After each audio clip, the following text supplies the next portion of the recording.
I've never had a sandwich like this before. I don't think you've ever had a sandwich like this before. Yeah, it's kind of sad. I just got out the stuff for a sandwich. I'm just gonna make a sandwich on this last show because nothing in this universe is sacred.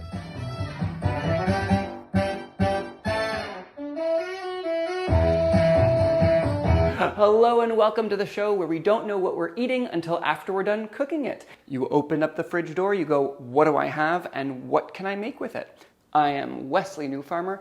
Today is sort of a bittersweet day, a sad day, because today is my last video here. It's my last filming here. It's the last time that I get to cook on camera for you all in this semi-formalized state.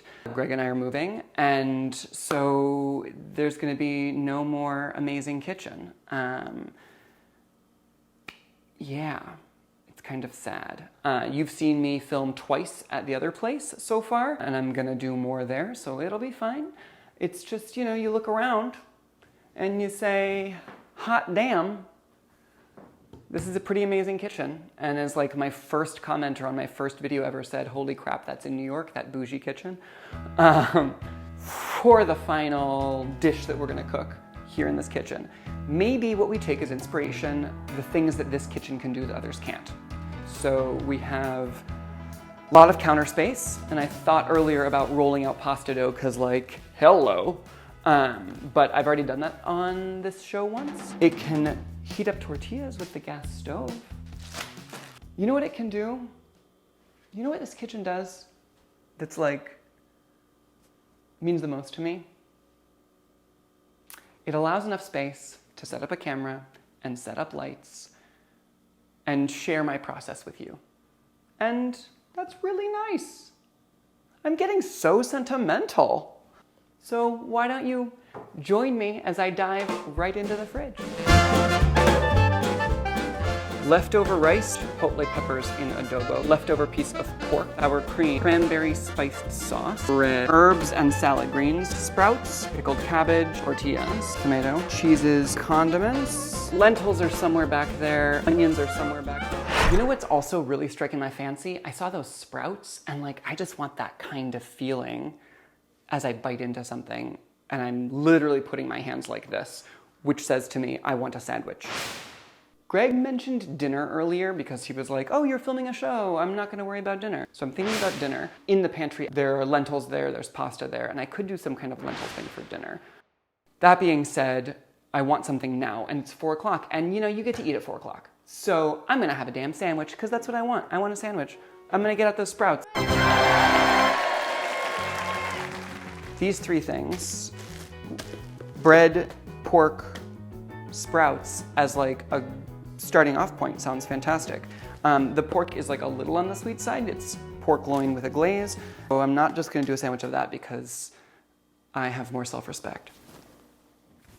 The most important thing as you shift away from a ginormous kitchen like this one to a smaller, more reasonable human-sized kitchen is to put things away as you use them. It is a skill that I had for about 6 months of my life. You probably already have it. You're better than me. Fine, feel superior, I don't care. I'm oddly aggressive this show. I think I'm just sad and it's coming out in, you know, less than desirable ways. This pork was left over from another recipe.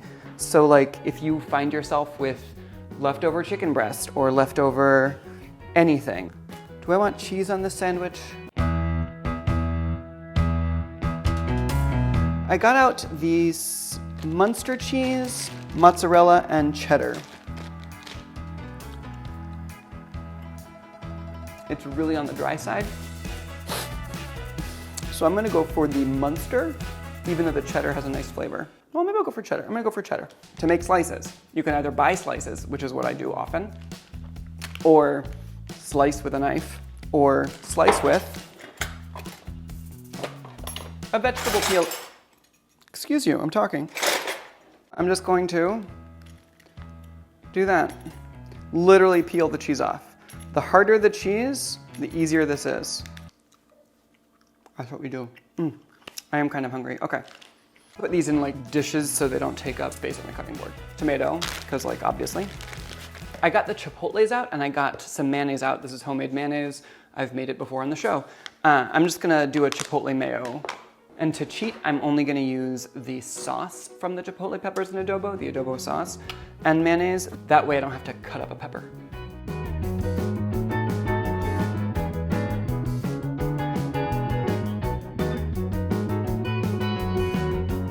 This is like the easiest, most impressive condiment to make.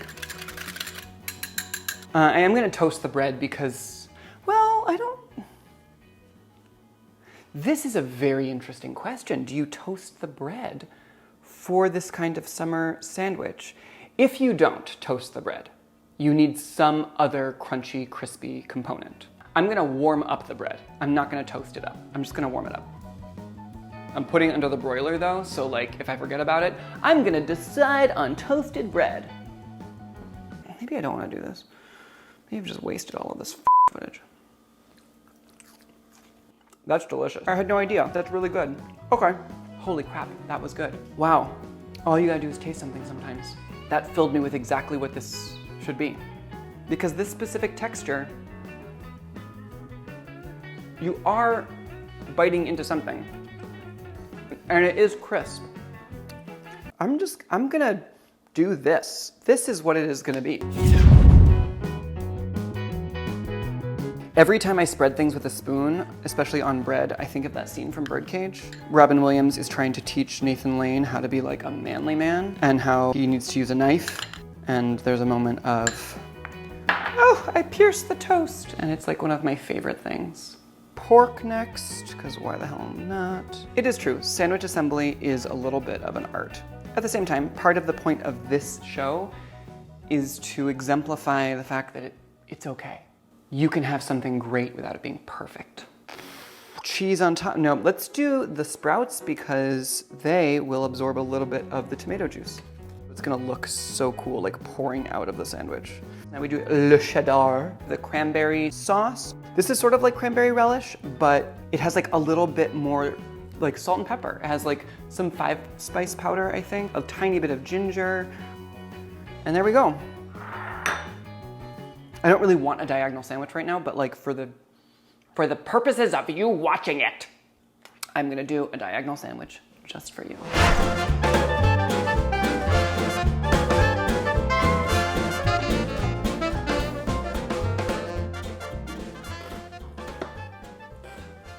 No, it's perfect.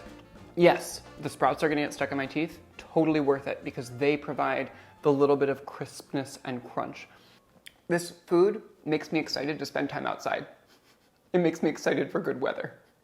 It's not like the most amazing thing, but it's a really nice, satisfying bite. This is a sandwich of all staples and leftovers. You could use whatever leftovers you have.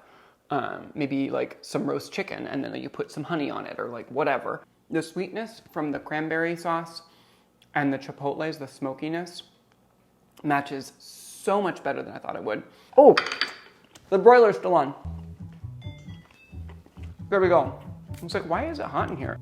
It's 5 o'clock. It's time to make some dinner. I think I'm gonna do a little surprise next episode. I don't think this was the last episode after all. So tune in later for the real last episode in this kitchen.